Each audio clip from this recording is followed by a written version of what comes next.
Want to dine out in style, discover what's hot this season, or know how to spend a great weekend? Read FT Weekend for fresh ideas and inspiration every Saturday and Sunday. Start your weekend thinking with a curated mix of culture, style, food, and inspiring long reads. Enjoy the best Financial Times news journalism, then tuck into lunch with the FT and HTSI. Check out the best deep dives on the arts, travel, wine, homes, and more. Pick up a copy or read more at ft.com.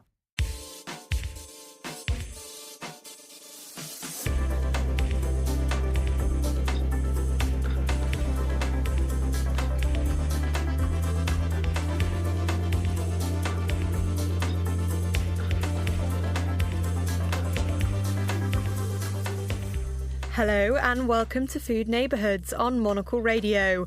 I'm Monica Lillis, and once again we're visiting the places locals love for their food and drink. Bologna is at the heart of Italian gastronomic traditions, with its specialities like lasagne, tagliatelle and tortellini. And at the heart of the city itself is a food neighbourhood known locally as the Quadrilatero. Paola Tassi and Maria Rita Totini are members of the Cesarine, a nationwide organisation set up in Bologna, inviting people to shop, cook and eat at members' homes. Here they take contributor Dany Mitzman on a tour of some of the highlights and hidden treasures of their city's most historic district. Take a listen.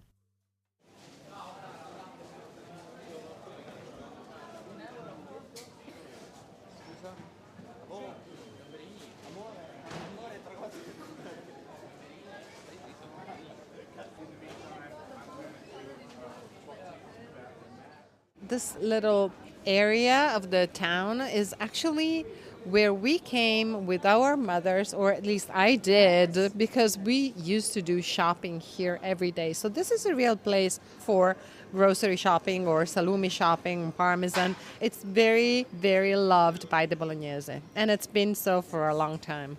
This area that we're looking at that overlooks Piazza Maggiore, with the big facade of this palazzo, was built to hide the market that was behind it. Oh. So all this area was probably not as nice as it is today. And that's why it looks so different. You know, you're in Piazza Maggiore and then suddenly you're into this medieval little tiny little streets. And Quadrilatero means quadrilateral, right? Exactly. You go from one street to another and it's all square. A crisscross, yeah. Crisscross, and it's really easy to walk around and get lost.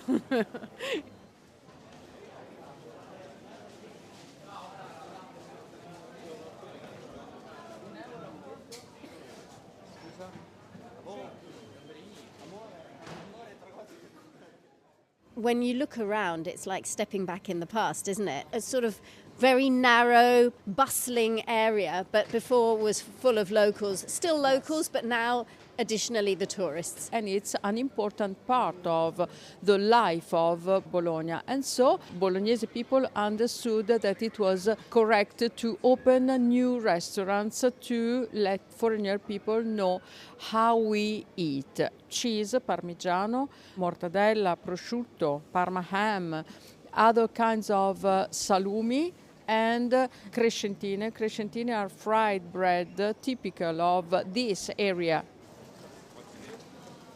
This La Baita store is where my mom used to shop. So it's been here for a while. And it's full of like prosciutto ham that you see hanging.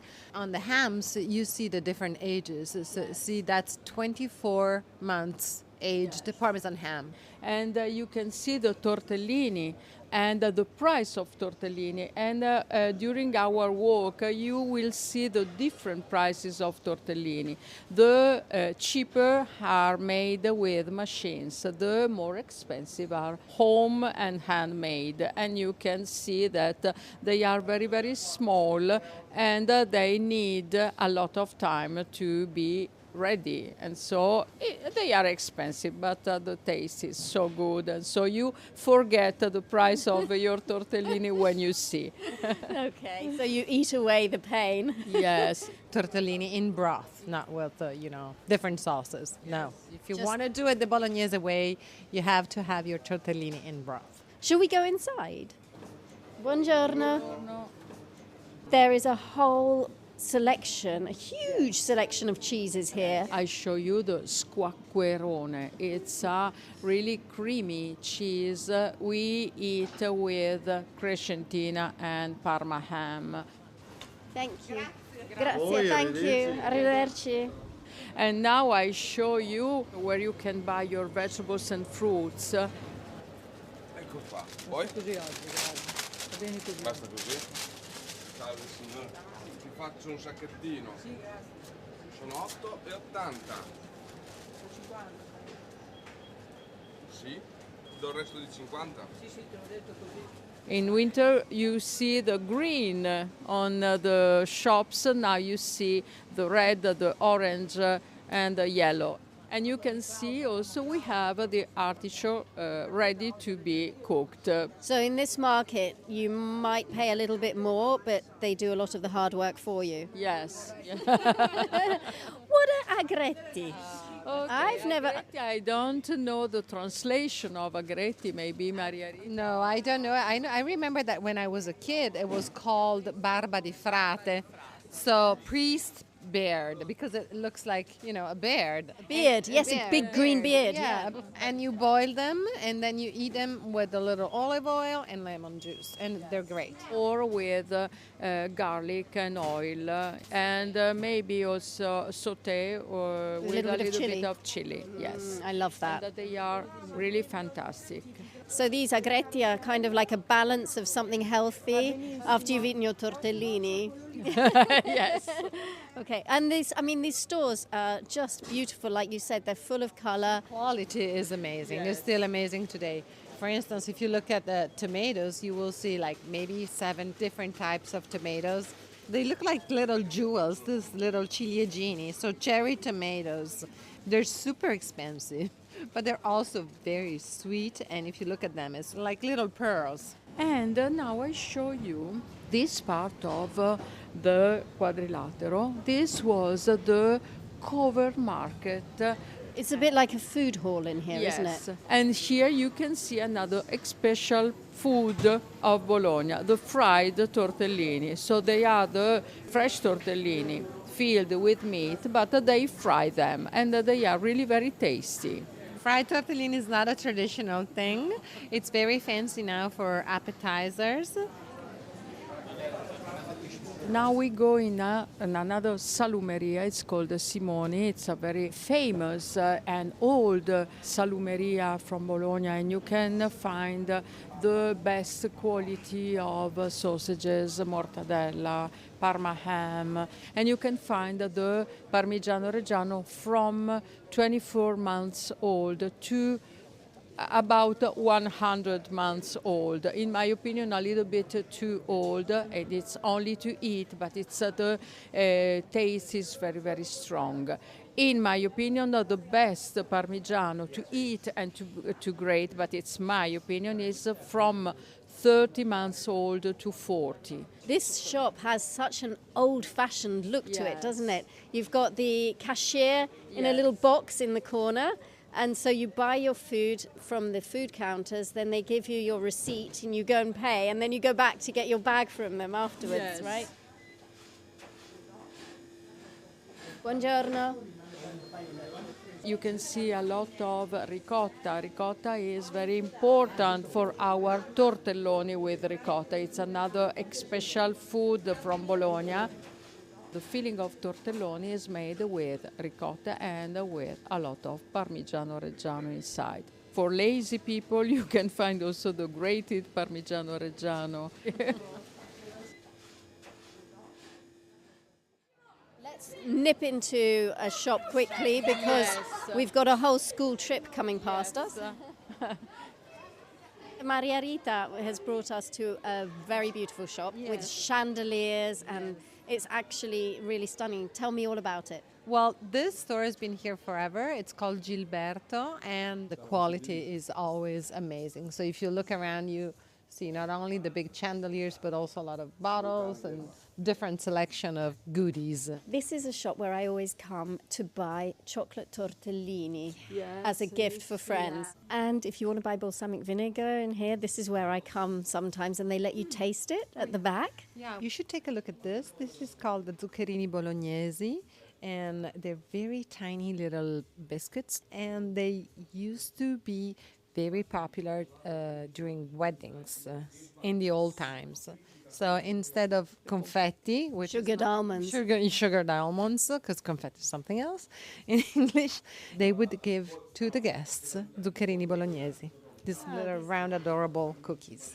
And if you go downstairs here at the store in Gilberto, you have a great selection of wines from all the different regions of Italy. So if you're looking for a particular wine, you want wine from Sardinia or from South Tyrol, you come here and they have it. We're just coming out of one street. Across the road is Il Calice, which is a little wine bar and aperitivo bar, which has very fond memories for me because when I first came to live in the city, I got drunk here on 3 glasses of Prosecco. So for me, coming here for a glass of Prosecco always holds very special memories. Doesn't take much for me to get drunk. But this is a very typical traditional bar where if you stand at the bar, you can basically eat dinner because they give you so many bar snacks. Yes, and it's been here forever, and it's a great bar. And also in the same street, there is the first bar where I got drunk for the first time. It's called Rosa Rose, and it's a great bar too. And this is also the street with my favorite chocolate shop. Mine too. Roccati is just really something else. I mean, we have great chocolate in Bologna, but Roccati, I think it's a little bit outstanding. I say that a chocolate shop for me is like a jewellery store for most women. But when you go into Roccati, it actually looks like a jewellery store inside, doesn't it? It looks, it feels, and actually also when you go to the checkout, it is like a jewelry store, but it's worth it. Totally worth it. This street is a great mixture of old and new and fancy and tasty and traditional and fun, I think. You can smell the freshly baked bread. You can smell, of course, the salumi, so you can smell the mortadella. And sometimes you smell the ragu because there are also restaurants in these streets. There are all these little tables that belong to the restaurants that opened up after COVID. The municipality of Bologna allowed restaurants to have tables outside. And, well, thank God they did it because now it feels much more of an international and, lively city than it did before. This store has an amazing section which stretches from inside the store right into the street so that when you walk past you can't not see all these types of pasta here. Yes, it's amazing. So you have fresh tortellini here, and from the price you can tell they're not handmade because they're too cheap to be handmade. They're $29.90 a kilo, so 30 as opposed to 40 in the other place. Exactly, so that you can tell the difference when you eat them. And then you have several different shapes of tortelloni with different fillings. The traditional one, which is ricotta, and then you have the one with bufala and ham, prosciutto, and then you can have the tortelloni with asparagus and provola. Tortelloni with porcini mushrooms. Oh my God, I'm getting really hungry. Tortelloni with salsiccia and burrata, so sausages and burrata, which is a very tasty cheese. And then you have the balanzoni. The balanzoni is a very, very local shape of pasta. It's green because it has spinach in the dough. And inside you have ricotta and mortadella. So it's not good for vegetarian, but it's beautiful to look at. It's so green and rich just to look at. The other pasta we haven't talked about, which we can see in front of us, are tagliatelle. Oh my God, I can't believe we forgot tagliatelle. Tagliatelle is just the basic. I mean, you can't come to Bologna and not taste tagliatelle. I mean, we were raised with tagliatelle. And my husband always tells me that his grandmother used to make tagliatelle every single day. And what did he eat them with? Probably ragu, but not every day because you can't have ragu every day. I mean, it's just too rich. So probably just a basic tomato sauce or even just butter and a very good aged Parmesan cheese. Food Neighbourhoods is a Monocle production from the team behind the menu. This episode was written by Dany Mitzman and edited by Elliot Greenfield.